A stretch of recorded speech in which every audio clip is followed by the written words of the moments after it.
நடிகர் விஜய் தமிழக வெற்றி கழகம் என்ற பெயரில் தனது அரசியல் கட்சியை தொடங்கியுள்ளார்.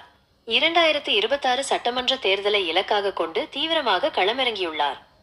முக்கியமாக அவர் தனது கட்சி 2026 சட்டமன்ற தேர்தலில் போட்டியிடும் என்றும் அவர் முதலமைச்சர் வேட்பாளராக இருப்பார் என்றும் அறிவித்துள்ளார். அண்மையில் அவர் தனது கட்சியின் புதிய செயலியான MYTVKஐ அறிமுகப்படுத்தி 2 கோடி உறுப்பினர்களையும் அவர்களது குடும்ப உறுப்பினர்களையும் சேர்த்து 5 கோடி பேரை இணைக்கும் லட்சியத்தை அறிவித்துள்ளார். விஜய் தனது அரசியல் வருகையை ஒரு பொழுதுபோக்காக அல்லாமல் ஒரு புனிதமான மக்கள் பணியாக கருதுவதாக கூறியுள்ளார்.